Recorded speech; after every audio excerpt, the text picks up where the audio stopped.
ഉത്തരേന്ത്യയിൽ ആകെ കനത്ത മഴക്കെടുതിയാണ്. സമീപ രാജ്യങ്ങളിൽ ഉൾപ്പെടെ കനത്ത മഴയുണ്ട്. ഉത്തരേന്ത്യയോട് ചേർന്ന് കിടക്കുന്ന രാജ്യങ്ങളിൽ ഉൾപ്പെടെ നേപ്പാളിൽ ബസ്സുകൾ ഒഴുക്കിൽപ്പെട്ട് കാണാതായ 65 യാത്രക്കാർക്കായുള്ള തിരച്ചിൽ തുടരുകയാണ്. കാണാതായവരിൽ 7 ഇന്ത്യക്കാരുമുണ്ട് എന്നുള്ളത് ആശങ്കപ്പെടുത്തുന്നുണ്ട്. മദൻ ആശ്രിത് ഹൈവേയിൽ ഇന്നലെ പുലർച്ചെയാണ് അപകടമുണ്ടായത്. ഉത്തരേന്ത്യയിൽ മഴക്കെടുതി അതിരൂക്ഷമായി തുടരുന്നു. ചൂണ്ടിക്കാട്ടിയതുപോലെ തന്നെ 2 ദിവസം കൂടി ശക്തമായ മഴ തുടരുമെന്നാണ് കാലാവസ്ഥാ നിരീക്ഷണ കേന്ദ്രം അറിയിക്കുന്നത്.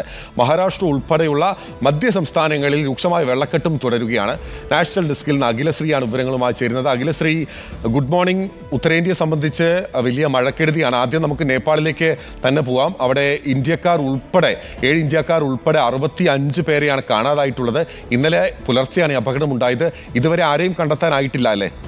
തീർച്ചയായും ബിനിൽ, ഇതുവരെ ആരെയും കണ്ടെത്താനായില്ല. സെൻട്രൽ നേപ്പാളിൽ ഇന്നലെയായിരുന്നു സംഭവം. മദൻ ആശ്രിത് ഹൈവേയിലൂടെ കാഠ്മണ്ഡുവിലേക്ക് പോയ ഏഞ്ചൽ എന്ന ബസ്സും കാഠ്മണ്ഡുവിൽ നിന്ന് തിരിച്ച് ഗൗറിലേക്ക് പോയ ബസ്സുമാണ് ഇന്നലെ പുലർച്ചെ 3:30 മണ്ണിടിച്ചിലിനെ തുടർന്ന് തൃശ്ശൂലി നദിയിലേക്ക് പതിച്ചത്. ഇതിൽ 6 ഇന്ത്യക്കാരുണ്ടെന്നാണ് നമുക്ക് ലഭിക്കുന്ന വിവരം. ഈ ബസ്സിൻ്റെ യാതൊരു വിവരവും ഇപ്പോൾ ലഭിക്കാനില്ല. നദിയിൽ വളരെ കുത്തൊഴുക്കും അതുപോലെ തന്നെ കനത്ത മഴയുമാണ് മേഖലയിലാകെ. അതുകൊണ്ട് തന്നെ രക്ഷാപ്രവർത്തനവും തടസ്സപ്പെട്ടിരിക്കുകയാണ്. ഈ ഡ്രൈവർമാർ ഉൾപ്പെടെ 2 ബസ്സുകളിലുമായി 65ഓളം യാത്രക്കാരുണ്ടായിരുന്നുവെന്നാണ് ഒരു പ്രാഥമിക നിഗമനം. എന്നാൽ എത്ര യാത്രക്കാരുണ്ടായിരുന്നുവെന്ന ഒരു കൃത്യമായ കണക്ക് പോലും ലഭ്യമല്ലാത്ത സ്ഥിതിയാണ്. ഇന്നലെ ബസ് പുലർച്ചെ അപകടത്തിൽപ്പെട്ടതുകൊണ്ട് തന്നെ പലരും ഉറക്കത്തിലായിരുന്നു. അതും അപകടത്തിൻ്റെ വ്യാപ്തി വർദ്ധിപ്പിച്ചു.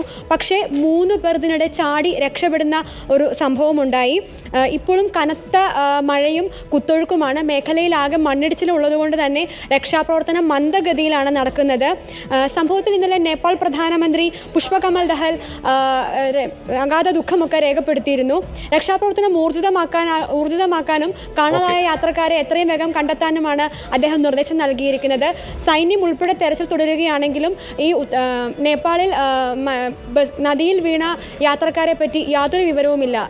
ഓക്കെ, പ്രധാനപ്പെട്ട വിവരങ്ങളാണ് അഖിലശ്രീ അറിയിക്കുന്നത്. അഖില, ഉത്തരേന്ത്യയിൽ കനത്ത മഴക്കെടുതിയാണ്. ഉത്തരാഖണ്ഡ്, ഒപ്പം തന്നെ ഹിമാചൽ പ്രദേശ്, മഹാരാഷ്ട്ര ഉൾപ്പെടെയുള്ള സംസ്ഥാനങ്ങളിൽ വലിയ മഴയുണ്ട്. ഒഡീഷയിൽ മഴയുണ്ട്. അങ്ങനെ അസമിൽ പ്രളയം ഇങ്ങനെ തുടരുകയാണ്. 100-ലധികം ജീവനുകളാണ് നഷ്ടപ്പെട്ടിട്ടുള്ളത്. ഉത്തരേന്ത്യയിലെ മഴയുടെ സാഹചര്യം എത്രത്തോളം രൂക്ഷമാണ്? എത്ര ദിവസം കൂടി ഇത് തുടരാൻ സാധ്യതയുണ്ട്? ഏതാണ്ട് ജൂലൈ 16 വരെ ഇതേ തരത്തിൽ മഴ നിലനിൽക്കുമെന്നാണ് കാലാവസ്ഥാ നിരീക്ഷണ കേന്ദ്രം നൽകുന്ന മുന്നറിയിപ്പ്. ഡൽഹിയിൽ ഇന്നും ഓറഞ്ച് അലേർട്ടാണ്. ബിനിൽ സൂചിപ്പിച്ചതുപോലെ തന്നെ മുംബൈയിലെ മിക്ക സ്ഥലങ്ങളും ഇപ്പോഴും വെള്ളക്കെട്ടിൽ തന്നെ തുടരുകയാണ്. അസമിലും മഴക്കെടുതി രൂക്ഷമാണ്. മഴയ്ക്ക് അല്പം ശമനമുണ്ടെങ്കിലും വെള്ളപ്പൊക്കം ഇപ്പോഴും അങ്ങനെ തന്നെ തുടരുകയാണ്. ഏതാണ്ട് 16 ലക്ഷത്തോളം ആളുകളെയാണ് അസമിൽ വെള്ളപ്പൊക്കം ബാധിച്ചത്. ഇന്നലെയും അവിടെ 11 മരണമുണ്ടായി. അങ്ങനെ മഴക്കെടുതിയിൽ ഇപ്പോൾ അസമിൽ മാത്രം 90-ലധികം ആളുകളാണ് മരിച്ചത്. യമുനാ നദി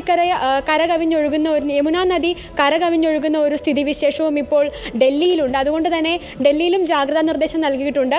ഉത്തരാഖണ്ഡിലും ഹിമാചൽ പ്രദേശിലും ഒഡീഷയിലും അടക്കം കനത്ത മഴ തുടരുകയാണ്. ബിനിൽ. Okay, thank you. അഖിലശ്രീയാണ് വിവരങ്ങൾ നൽകിയത്.